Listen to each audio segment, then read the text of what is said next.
امریکہ کی سرزمین پر بہت سے افراد وادی کشمیر کے بیٹے اپنی جدوجہد میں اور اپنے فرائض کی ادائیگی میں مصروف ہیں۔ مختلف آوازیں مختلف شہروں سے بلند ہوتی ہیں اور ظاہر ہے کچھ نہ کچھ تاثر، کچھ نہ کچھ اثر ضرور چھوڑتی ہیں۔ وادی کشمیر کے انہی بیٹوں میں ایک نمایاں نام ہے جو اس وقت ہمارے ساتھ موجود ہے۔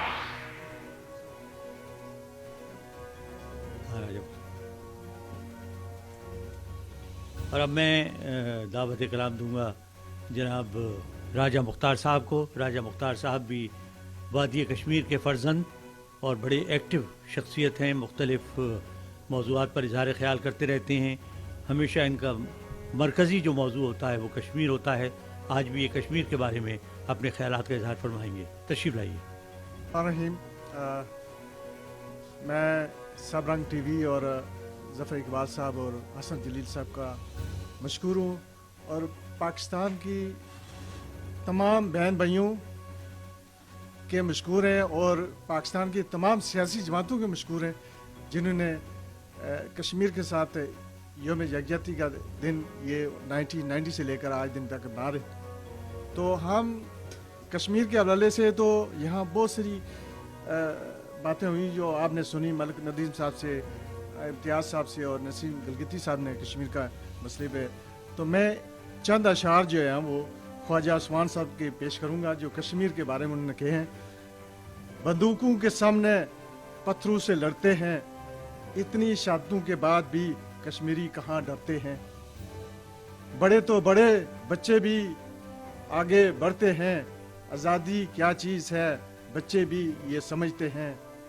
اور کوئی نہ ہو ہم آج عہد کرتے ہیں، معصوم کشمیریوں کی آواز پر سارے پاکستانی لبیک کرتے ہیں۔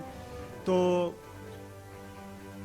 دنیا میں جتنی قومیں آئی ہیں ان کی کامیابی کے لیے انہوں نے جو کامیابی حاصل کی ہے اس کا ایک راز تھا۔ تو میں یہ چیز جو یہ واقعہ ہے وہ حضرت سلمان علیہ السلام کے ساتھ منسلک کرتے ہوئے آپ سے پیش کروں گا کہ قومیں کیسے ترقی کرتی ہیں اور ان کو شہرت کیسے ملتی ہے، ان کو طاقت کیسے ملتی ہے۔ تو حضرت سلمان علیہ السلام نے دعا کی اللہ سے کہ مجھے وہ چیز دی جائے جو کسی اور نبی کو آپ نے نہیں دی۔ بہت پیارا واقعہ ہے۔ تو اللہ تعالیٰ نے کیسے اپنے محبوب کو آزمایا، حضرت جبریل امین صاحب بھیجا اور 3 چیزیں دے کر بھیجا۔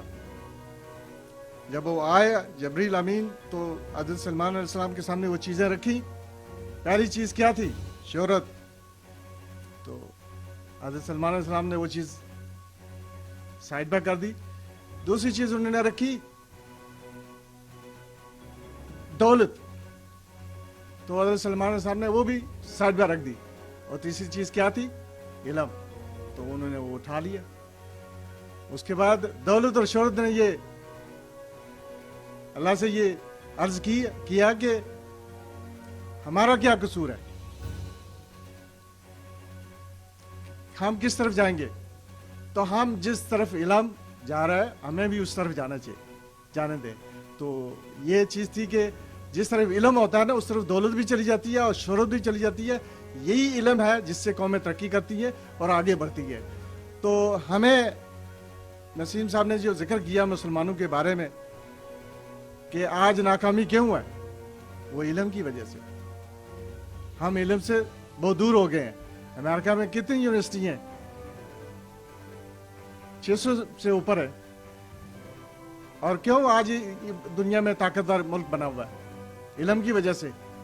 تو میں یہ سمجھتا ہوں کہ کشمیر کے اندر جو ہم ظلم و ستم 70 سالوں سے برداشت کر رہے ہیں، 1 لاکھ سے اوپر قربانیاں دے چکے ہیں، یہ تو عام ریکارڈ ہے، لیکن یہ چیز ریکارڈ پہ نہیں ہے، ریکارڈ پہ نہیں ہے۔ وہ ہم نے ابھی تک کاؤنٹ نہیں کی۔